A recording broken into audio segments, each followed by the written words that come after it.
प्रतीक है।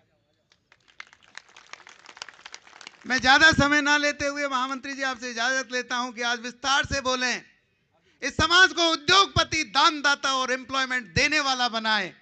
एक एमबीए किया है आपने अमेरिका से और आप हर गुजर के दिल में बसते हो।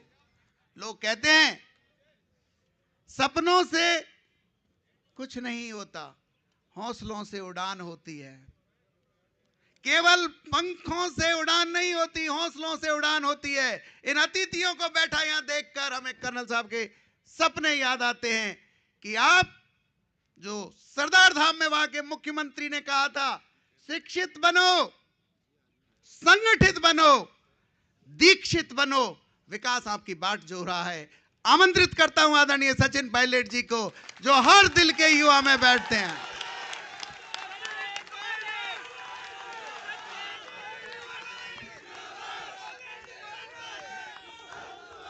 आज के कार्यक्रम की अध्यक्षता कर रहे भारत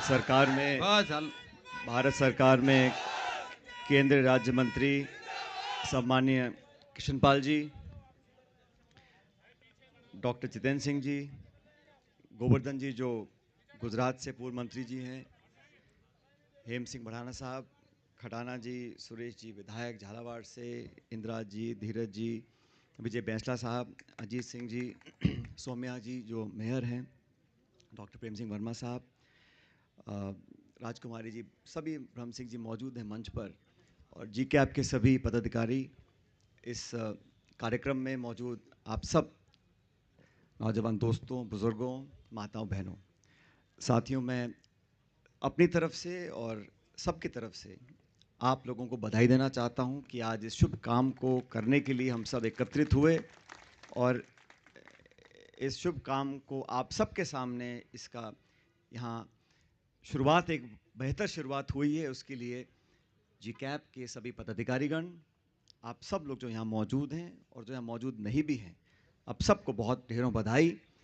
लंबे समय से इस मुहिम को चालू किया था और आज इसकी औपचारिक शुरुआत हुई है, और उन सब लोगों को जिन्होंने इस भवन के निर्माण के लिए आगे आकर योगदान देने का, आर्थिक मदद देने का जो आज घोषणाएं करी हैं, आप सबको मैं बहुत बहुत धन्यवाद देना चाहता हूं। मैं तो साथियों, कृष्णपाल जी केंद्र के मंत्री हैं, मैं तो अब पहली बार कोई कार्यक्रम आपके साथ शरीक हो रहा हूं मैं, लेकिन मैं देख रहा था कि हरियाणा से आप सांसद हैं, केंद्र के मंत्री हैं, लेकिन जब मंच पे लोगों के नाम ले रहे थे तो बिना पढ़े सबके नाम आपको याद थे। ये बहुत बड़ी बात है कि आप राजस्थान के सब लोगों के संपर्क में हो और सबको आप याद करते हो, और आपने जो योगदान दिया इस भवन के निर्माण में, उसके लिए आपका मैं बहुत बहुत आभार व्यक्त करना चाहता हूँ। और इस पर बाद में आऊँगा कृष्णपाल जी, मैं पहले सबको मैं बात बोल देता हूँ। सब लोगों ने बातें रखी मुझसे, पूर्व वक्ताओं ने, और सबकी बातों से मैं सहमत हूँ। समाज के लिए, बच्चों को शिक्षित करने के लिए जो संसाधन की ज़रूरत पड़ती है, और प्रदेश की राजधानी में एक महत्वपूर्ण जगह पर इस भवन का निर्माण होगा। अलग अलग इसमें योजनाएं बना रखी हैं, मुझे सभी साथियों ने बताया कुछ दिन पहले कि क्या हमारी योजनाएं हैं। मेरा इतना निवेदन है कि इमारत कितनी बड़ी बन जाए, हम कितने कमरे बना लें उसके अंदर, लेकिन जब इन कमरों से, इन भवनों से कामयाब बच्चियां नहीं निकलेंगे, कामयाब मैं बोल रहा हूं क्योंकि सिर्फ जागरूक हो जाना, शिक्षित हो जाना वो एक बात है, लेकिन जब तक कामयाबी हासिल नहीं होगी, कामयाबी के लिए जो प्रतिस्पर्धा है उसको हमें समझना पड़ेगा। और ये ज़माने की एक वास्तविकता है कि प्रतिस्पर्धा है, और हमारे जो गांव शहर में बच्चे रहते हैं, गरीब तबके के जो लोग हैं, जब तक उनको हम इस लायक नहीं बनाएंगे कि ना सिर्फ जागरूक हों, शिक्षित हों, पढ़ाई में और बात करने में। अक्सर मैं देखता हूं कि बच्चे पास हो जाते हैं लेकिन इंटरव्यू में नंबर नहीं आ पाते हैं। इंटरव्यू में नंबर लाने के लिए जो ट्रेनिंग चाहिए, और मुझे खुशी है कि इस बिल्डिंग में हम वो काम भी करना चाह रहे हैं कि बच्चों को इंटरव्यू की शिक्षा दें, ताकि जब अपने कॉन्फिडेंस से अपने सवाल जवाब वो कर सकें, क्योंकि जब तक वो आत्मविश्वास पैदा नहीं होगा, जो झेपता है, जो गांव ढाणी में रहते हैं, जयपुर में आते हैं, पढ़ाई भी कर लेते हैं, लेकिन सवाल पूछो तो थोड़ी घबराहट जहन में रहती है। वो आत्मविश्वास पैदा करने के लिए, संबल देने के लिए भी हम लोगों को प्रशिक्षित करना बहुत ज़रूरी है। मुझे पूरा विश्वास है उस दिशा में हम काम करेंगे। कुछ दिन पहले जब मुझे इस कार्यक्रम में आने के लिए न्योता दिया था, तो मैंने कहा हम ज़रूर आएंगे, और मुझे खुशी है कि आज मंच पर बहुत सारे हमारे साथी बैठे हैं, अलग अलग विचारधारा के, अलग अलग पृष्ठभूमि के, और केंद्र सरकार का प्रतिनिधित्व कर रहे हैं। मंत्री महोदय भी यहाँ पर आए हैं, और इंदिरा जी बोल रहे थे कि सरकार में कुछ कमी है, राज्य सरकार में। मैं तो कह रहा हूँ केंद्र सरकार में भी कमी है। कृष्णपाल जी, ये राज्य मंत्री का जो पद है बहुत अच्छा है, लेकिन इसके ऊपर बड़े पद होते हैं। तो उम्मीद करते हैं कि अच्छे लोगों को मौका मिलना चाहिए, और आप तीसरी बार चुनाव जीत कर आए हैं। जैसा आप भी कह रहे थे और वक्ताओं ने बोला, राजनीतिक जीवन में हर दल की एक भूमिका होती है, हर विचारधारा को लोग कुछ पसंद करते हैं, नापसंद करते हैं। लेकिन मेरा अनुभव ये रहा पिछले 20-25 सालों में कि जो व्यक्ति, जो नेता, जो विचारधारा, जो संगठन लोगों को जोड़ने की बात करता है, कठिन समय में, चुनौतीपूर्ण समय में, कड़वा घूंट पीकर भी लोगों को एकत्रित करने का जो काम करता है, उस व्यक्ति को, उस नेतृत्व को, उन विचारों को लोग बहुत लंबे समय तक याद करते हैं।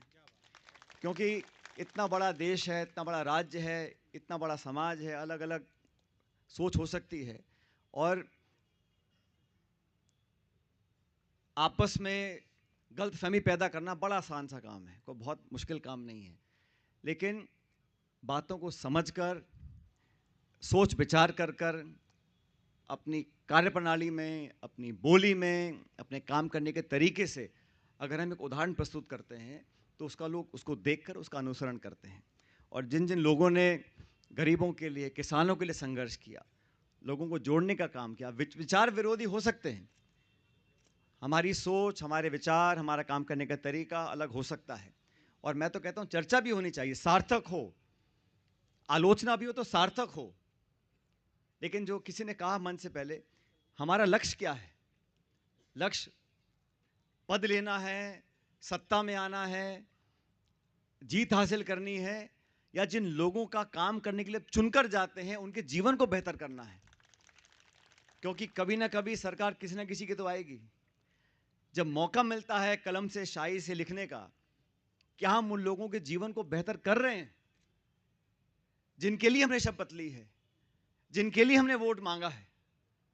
महत्वाकांक्षा कोई गलत बात नहीं है, लेकिन महत्वाकांक्षा किसके लिए? खुद के स्वार्थ की पूर्ति के लिए अगर हम पद पर आसीन हो जाएं और भूल जाए हमारी जड़ें कहां थी, कहां से निकलकर हम आए हैं, किन के लिए हम लड़ाई लड़ रहे हैं, किन की वोट लेकर यहां बैठे हैं, और सिर्फ अपना हित साधने का काम करते रहेंगे, तो मैं नहीं समझता हूं कि उस क्षेत्र की, उस राज्य की, उस समाज की हम भलाई का काम कर रहे हैं।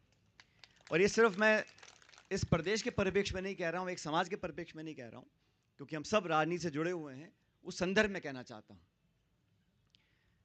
आने वाला समय नौजवानों का है, और जो नौजवान, बच्चा बच्ची शिक्षा का आशीर्वाद और वरदान प्राप्त कर लेता है, उसे कोई छीन नहीं सकता। स्वर्गीय पायलट साहब मुझे कहते थे कि जीवन में धन, संपत्ति, आमदनी, शोहरत, सत्ता, ये सब आते जाते रहते हैं, और ये हर व्यक्ति के जीवन में होने वाला है। कोई ऐसा नहीं है धनी जो चारों मास और 12 महीने हमेशा सत्ता ही झीमेगा। ये चक्र घूमता रहता है, उतार चढ़ाव जीवन में आता है। लेकिन जो व्यक्ति अपने परिवार से, समाज से, अपने घर से संस्कार पा लेता है, जो बच्चा बच्ची पढ़ लेता है, वो वरदान कोई छीन नहीं सकता। इसलिए शिक्षा पर ध्यान देना, बच्चों को, बच्चियों को आगे बढ़ने का मौका देना, ये हम सबकी सामूहिक जिम्मेदारी है। ये कोई एक व्यक्ति, एक नेता, एक विधायक, सांसद, एक सरकार नहीं कर सकती, सबको मिलकर करना पड़ेगा। और सच में मैं अत्यंत खुशी है मुझे कि आज मन से सब लोगों ने मिलकर इस मुहिम को आगे बढ़ाने का काम किया है। अब कृष्णपाल जी को भी जाना है, मैं भी जानता हूं दिल्ली में चुनाव है, आप भी वहां जाके भाषण दोगे, वोट मांगोगे, मैं भी मांग रहा हूं वोट। अब जो होगा सो होगा, लेकिन हमें जो भी हम काम करें सच्चाई, ईमानदारी से करना चाहिए।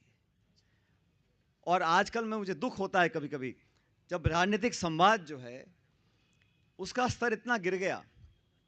अभी मैं कहीं चर्चा कर रहा था 2004 में, साथियों, मैं पहली बार संसद में जब गया तो कृष्णपाल जी, मैं 26 साल का था, लेकिन मैं उस सदन में बैठा तो प्रधानमंत्री तो मनमोहन सिंह जी थे, उस सदन में अटल बिहारी वाजपेयी जी थे जो पूर्व प्रधानमंत्री, देवेगौड़ा जी पूर्व प्रधानमंत्री, चंद्रशेखर जी पूर्व प्रधानमंत्री, तो एक प्रधानमंत्री और 3 पूर्व प्रधानमंत्री उस सदन में बैठे थे 20 साल पहले।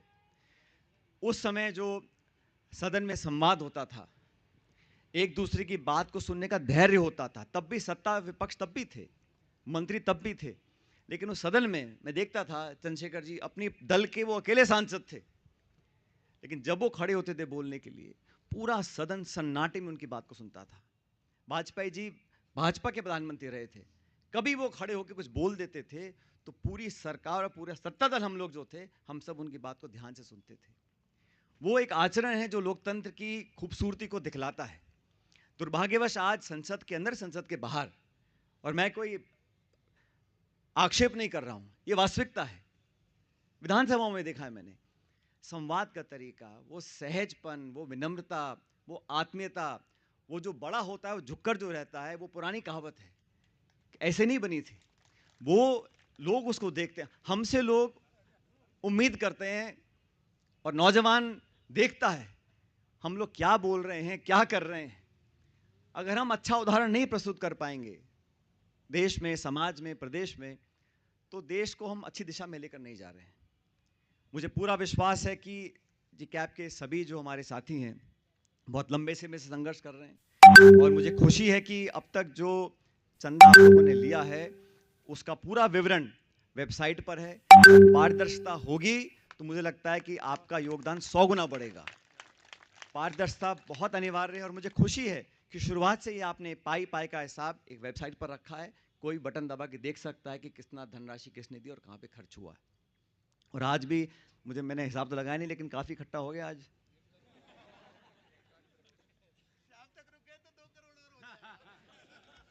और रूप सिंह जी 2 दिन रुके तो 20 करोड़ कर दोगे यहाँ पे। भिवाड़ी में इतने दाम बढ़ गए जमीनों के, कुछ भी कर सकते हैं डॉक्टर साहब। लेकिन अभी मैं 2-4 साथियों से बात कर रहा था तो मंत्री जी ने योगदान दिया, उसके लिए बहुत आभार, और सब साथियों ने बोला है। लेकिन अभी मैंने, क्योंकि खटाना जी जो है हमारे पूर्व विधायक, ये कर्मचारी रह चुके हैं, कर्मचारी रह चुके हैं, तो मैंने कहा भाई आप सब भी, आपको करना चाहिए। तो उन्होंने लिहाज में बोल दिया कि आप बता देना कैसे क्या करना है। तो मैं तो आपको इतना ही बोल रहा हूँ, आप सब साथियों से बात कर लो, और जो भी योगदान दो वो लाखों में नहीं होना चाहिए बस।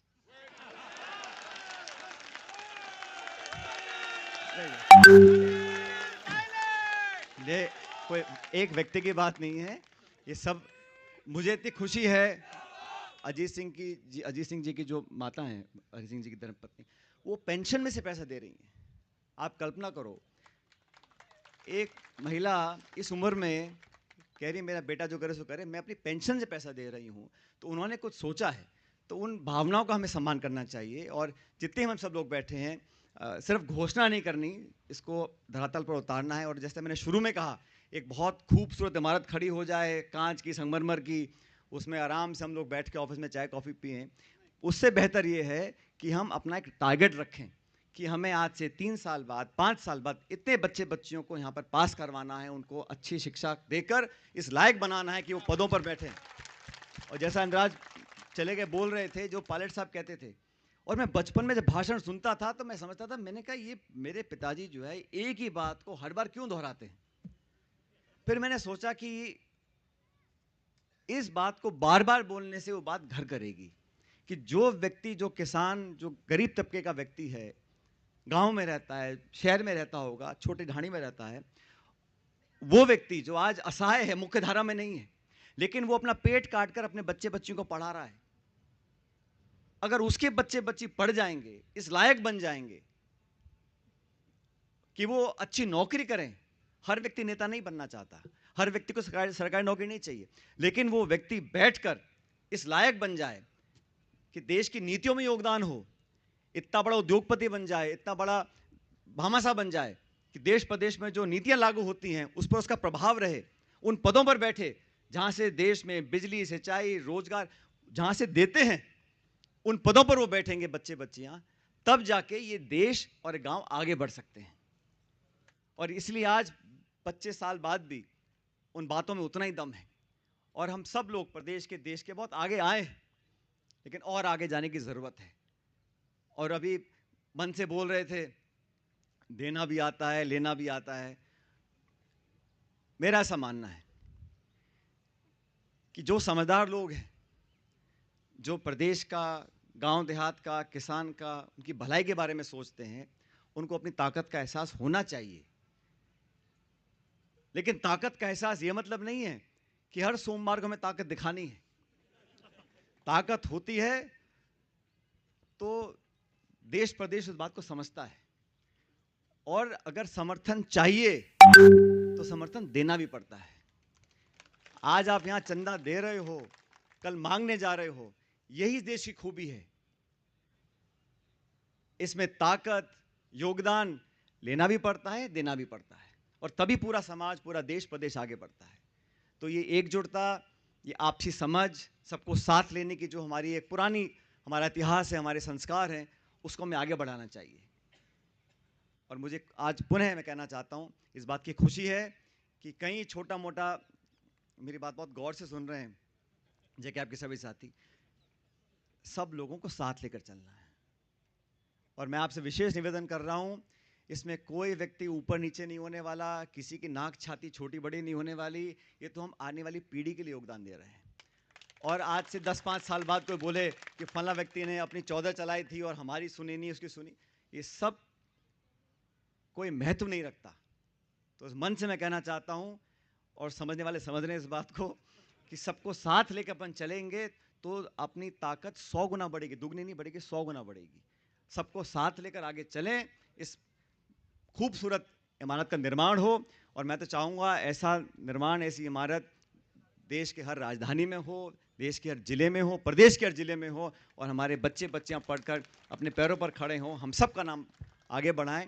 आपने सबको बुलाया, मेरी बात को सुना, हम सब की बात, विशेष रूप से मंत्री जी काम छोड़ कर आए हैं। अब चलें दिल्ली, आप और हम दोनों जाके भाषण देंगे।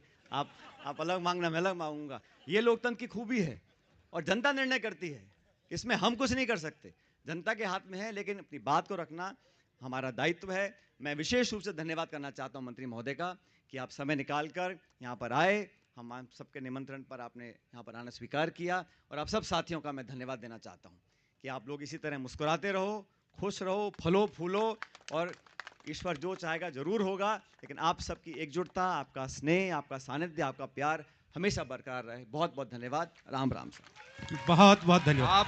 सचिन पायलट।